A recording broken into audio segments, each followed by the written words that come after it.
Má niekto, prosím vás, nejaký problém v živote? Akýkoľvek? Ruku hore, nemusíte sami. Treba málo peniazy. OK. Každý z nás má nejaký problém a každý z nás hľadá nejaké riešenie. Ja som študentom aplikovanej mechaniky a mechatroniky Technickej univerzity v Košiciach a zameriavame sa na analýzu problémov a riešení. Každý z vás, keď otvorí ladničku, začne sa svetlo. Mnohí poviete, že OK, však to je štandardná vec, ale málo z vás tuší, že to je dvojpolová regulácia. Takisto spláchnete záchod a možno niekto z vás, alebo niektorí sa zamyslíte, že jak to, že sa tá voda naplní a jak to, že to nepotrebuje elektriku a jak to, že je tam znova voda. Opäť je to dvojpolová regulácia založená na princípoch fyziky. My asi pred 2 rokmi, alebo 3, 2011, sme dali dokopy nejakú skupinu ľudí a začali sme sa zaoberať jedným významným problémom. Ale na to, aby ste sa mohli zaoberať problémom, si musíte zadefinovať nejaké fakty. Tieto fakty vás ovplyvňa pri rozhodovaní, lebo nie je jedno, či si naplánujete cestu z Bratislavy do Košic alebo z Bratislavy do Ameriky. Preto je potrebné si povedať, že každý tretí vysokoškolák je nezamestnaný. Je to 33% z celkového počtu vysokoškolákov na Slovensku. Neviem, či ste vedeli alebo nie, ale na Slovensku máme 36 vysokých škôl. Produkujú ročne 42 500 študentov na trh práce. Aktuálne na Slovensku študuje 226 000 študentov. Teraz je otázka. Ako sa líšia medzi sebou?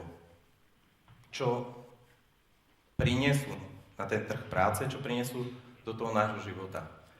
Určite ste sa stretli s tým, že na Slovensku je množstvo diskusí o nezamestnanosti, rieši to množstvo úradov, množstvo neziskových organizácií, ale my sme priami aktéri. Ja a zopár našich vstupencov, alebo kolegov, alebo priateľov sme si povedali, že chceme toto riešiť.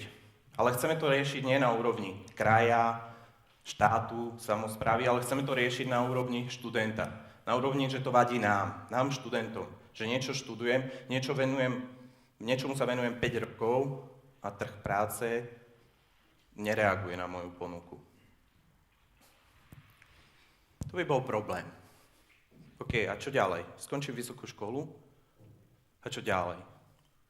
Poznáme to, že je ich množstvo školení na to, ako napísať dobrý životopis, ako absolvovať pracovný pohovor. A v konečnom dôsledku je to vždy nejaký obchod. Obchod, kde je dopyt a ponuka. Kde zamestnávateľ ako prvé zadefinuje otázku, a prečo by som mal zobrať práve vás? Ako vy môžete pomôcť mojej firme? Po konzultáciách po prvom roku, 2011, sme zistili, že ten problém bude trošku závažnejší. Prišli sme za zamestnávateľmi a spýtali sme sa ich, dobre, je to všetko super, ale čo by ste tak potrebovali od študenta? A oni tak veľkoryso hneď, že prax, vedomosti, kreativitu, OK? A čo ponúkol študent? Teóriu, poučky a možno v kutiku duše nejakú chabú predstavu o tom, ako to funguje. Priniesli sme riešenie vo forme nejakých diskusí alebo skupín, alebo lokálnych centier podpory, ako sme to odborne nazvali, kde sme začali riešiť problém. Prišli sme s nejakými projektami od firiem. No, to slovo projekt, úloha alebo nejaké zadanie, s tým sa dennodenne stretávate.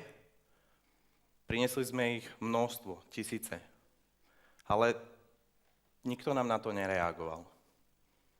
Lebo prvá otázka bola, a ako to mám riešiť? Druhá otázka, kde, s kým, ako.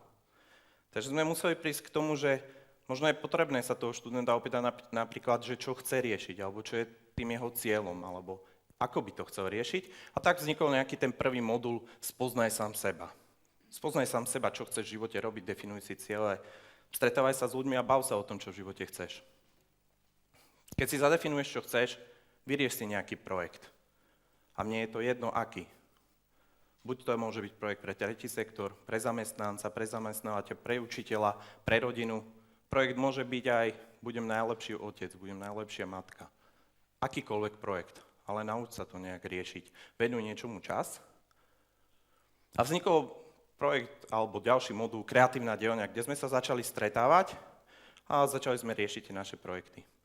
To bolo všetko super, to bol minulý rok niekedy vo februári a zistili sme, že vzniká taký ďalší menší problém. Keď už mám hotový projekt, tak mi chýba niekto, kto by mi dal spätnú väzbu. To znamená, na kom by som to otestoval. Kto vás vie, čo je beta verzia nejakého softvéru? Prosím vás, ruku hore. OK, to je super. Takže vznikla nejaká beta. To znamená, že nejaký produkt, ktorý ešte nie je otestovaný. A teraz my sme prišli na to, že treba tých ľudí mentorovať. To znamená, že musíme na či už akademickú pôdu alebo do tých skupín priniesť človeka, ktorý im poradí. Človeka, ktorý pôsobí. A tak sme začali oslovať tretí sektor, startup centra, podnikateľov a vznikli diskusie, kde v podstate ten študent dostal prvú facku, pomyselnú, už počas školy. Lebo škola je príprava na život. Prišiel december a povedali sme si, OK, on nás konzultoval a čo ďalej, že ja sa chcem niekam posunúť. Začali sme sa zase v tom hrabať a zistili sme, že je nejaký program Erasmus. Je niekto, čo je program Erasmus? Ruku hore, ďakujem. A zistili sme, že tu je ďalších 27 takýchto programov, o ktorých možno ľudia ani toľko nevedia. A začali sme robiť nejakú osvetu tomu, ale nie je to, že kde to nájdu, ale ako sa tam dostanú. A tak vznikol ďalší modul overenia skúseností. To už bol nejaký máj toho študenta.